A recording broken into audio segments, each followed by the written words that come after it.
Hello everyone, this is Abhishek Jaiswal from Excellence Private Tutor. Last video में हमने discuss किया था last minute tips and tricks और जेडब्ल्यू Mains. So if you haven't seen that video, go watch it. And इस video में हम लोग डिस्कस कर रहे हैं that is the precautions to be taken. Precautions क्या होना चाहिए लास्ट 21 डेज में फॉर जेडब्ल्यू मेंस एग्जामिनेशन। सो सबसे पहली बात है प्रिकॉशंस में हम लोग सबसे पहली चीज डिस्कस करेंगे, there should be no change in strategy. Last moment पे आपको स्ट्रैटेजी चेंज करना ही नहीं है। It is the first thing that you have to keep in the mind कि लास्ट 15 डेज में आपको स्ट्रैटेजी बिल्कुल चेंज नहीं करना है, क्योंकि हो सकता है it will backfire you and बहुत ही बेकार इसका रिजल्ट हो सकता है। तो लास्ट मोमेंट पे आपको ध्यान देना, there should be no change in the strategy. सारे टीचर्स यही आपको स्टूडेंट टॉपर्स टीचर्स जो भी है यही आपको बताएंगे कि there should be no change in the strategies. Next thing is motivation.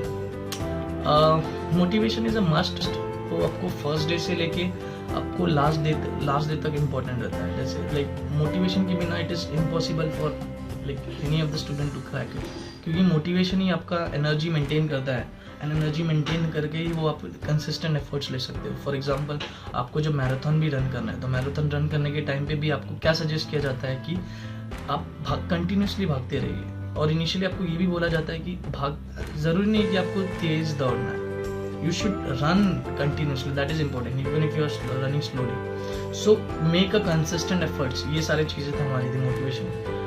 तो ज़्यादा डिस्कस नहीं करेंगे मोटिवेशन। फर्स्ट ऑफ ऑल जो ध्यान देना मोटिवेशन के लिए कि मोटिवेशन हमारा मेंटेन रखना है, उसके लिए क्या प्रिकॉशंस लेना है कि avoid negative people that even if like people who are throwing negative comments कि ये तो नहीं हो सकता, ये मुश्किल है, नेगेटिव बातें कर रहे हैं जो डीमोटिवेट कर रहे हैं आपको, आपके थॉट्स को, कि डीमोटिवेटिंग पीपल है। Even if they are family members है, कोई भी हो, अगर आपको लग रहा है कि they are negative around you, avoid them, मत बात करिए उनसे, ठीक है। डिस्टेंस मेंटेन करिए फॉर द लास्ट 15 मिनट्स। आपको ये मोमेंट पे आपको नहीं चाहिए कि नेगेटिव थॉट्स आपके अराउंड आ सके, क्योंकि आपके आप जो सुनते हैं वही आपको लगता है कि आप कर सकते हो या कर रहे हो।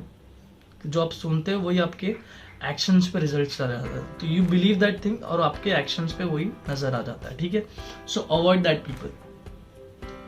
नेक्स्ट हम लोग ध्यान देंगे कि रिवीजन पे। रिवीजन कैसे करना है, बेसिकली रिवीजन क्या करना है हमें, जो भी सब्जेक्ट्स है। जैसे केमिस्ट्री के लिए रिवीजन आपको क्या करना है, दो इंपॉर्टेंट, मैंने मतलब I am not a chemistry teacher, मैं फिजिक्स टीचर, बट फिर भी आपको रिवीजन के लिए केमिस्ट्री में ध्यान देना है कि इनऑर्गेनिक और ऑर्गेनिक को you can do the revision and you revision करना ही है ताकि आपके मेंटेन रहे कॉन्सेप्ट। यहाँ पे फिजिक्स में जहाँ तक बात रहे, फिजिक्स में रिवीजन में ध्यान क्या देना है कि एनसीईआरटी से कुछ चैप्टर्स है जेडब्ल्यू मेंस में और एडवांस में डिफरेंस है। देयर इज सम चैप्टर्स जो कि नहीं आते एडवांस में, और उसमें अगर आपने एनसीईआरटी ही कर लिया वो चैप्टर्स के लिए तो आपको डायरेक्ट 6 से 7 क्वेश्चंस आते हैं वहां से जो एनसीईआरटी से ही आएंगे direct. For example that chapters are like EMV, electromagnetic waves, semiconductors, logic gate, communication, and of diffraction.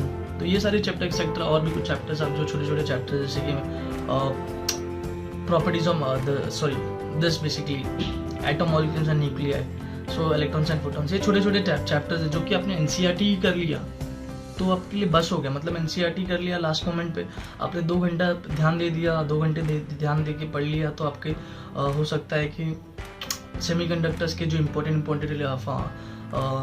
जो कॉन्सेप्ट्स है वो ध्यान दे के आपने पढ़ लिया, एक बार में पढ़ लिया ध्यान दे के तो हो जाएगा।